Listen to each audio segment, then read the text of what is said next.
رمضان کے آخر عشرے میں اعتکاف میں بیٹھتے ہیں۔ یہ اعتکاف میں کیا ہے بیٹھنا؟ یہ اللہ کو راضی کرنے کے لیے دھرنا دینا۔ اللہ، میں اپنے گھر دوار کو، اپنے بیوی بال بچے کو، اپنے کاروبار کو چھوڑ کر آپ کے گھر آ گیا ہوں، آپ اس وقت تک میں اس گھر سے نہیں نکلوں گا جب تک کہ آپ ہم سے راضی نہ ہو۔ آج 20واں رمضان ہے۔ آج مغرب کے بعد سے لے کر اعتکاف میں بیٹھنا سنت مؤکدہ علی الکفایہ ہے۔ سنت مؤکدہ علی الکفایہ کا کیا مطلب ہے؟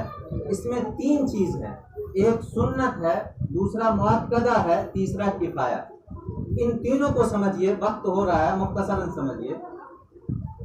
سنت کے معنی آتے ہیں فقہا کے نزدیک، محدثین کے نزدیک سنت کی الگ تعریف ہے، فقہا کے نزدیک سنت کی الگ تعریف ہے۔ سنت کے معنی اور مطلب ہے فقہا کے نزدیک کہ جس کو حضور پاک علیہ الصلوۃ والسلام نے کیا ہے، وہ کام جس کو حضور پاک علیہ الصلوۃ والسلام نے کیا ہے وہ سنت ہے۔ سنت کی پھر 2 قسمیں ہیں، سنت مؤکدہ، سنت غیر مؤکدہ۔ سنت مؤکدہ کہتے ہیں اس کو کہ جس کو حضور پاک علیہ الصلوۃ والسلام نے شدید ضرورت کے بعد اس کو ترک کیا ہو، چھوڑا ہو، چھوٹے موٹے عذر میں نہیں، بالکل شدید قسم کی عذر اگر لاحق ہو گیا تو آپ علیہ الصلوۃ والسلام نے اس عذر کو، اس سنت کو ترک کیا۔ اور سنت غیر مؤکدہ کہتے ہیں کہ جو صرف عذر کی بنا پر آپ علیہ الصلوۃ والسلام نے ان کو چھوڑ دیا۔ اور کفایہ کا مطلب یہ سمجھیے کہ کفایہ کہتے ہیں کہ پورے بستی پر وہ حکم نافذ ہوتا ہے۔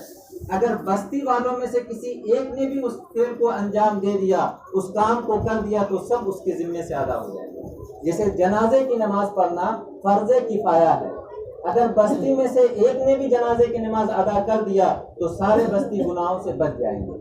لیکن کسی نے جنازے کی نماز نہیں ادا کیا اور بغیر جنازے کی نماز ادا کیے دفن کر دیا تو سارے بستی والے گنہگار ہوں گے۔ اسی طرح اعتکاف میں بیٹھنا، رمضان کے آخر 10 دن میں اعتکاف میں ہر مسجد میں، خواب اس مسجد میں جمعہ کی نماز ہو رہی ہو یا نہ ہو رہی ہو، بستی کی مسجد ہو، جامع مسجد ہو، جون سا بھی مسجد ہو، ہر مسجد میں رمضان کے آخری 10 دن میں اعتکاف میں بیٹھنا سنت مؤکدہ علی الکفایہ، یعنی حضور پاک علیہ الصلوۃ والسلام نے اس کو ہمیشہ ادا کیا ہے۔ اس عمل کو آپ اخیر عشرے میں ہمیشہ اعتکاف میں بیٹھیں، اور اگر بستی میں سے کوئی مسجد میں نہیں بیٹھے گا تو سارے بستی والے گنہگار۔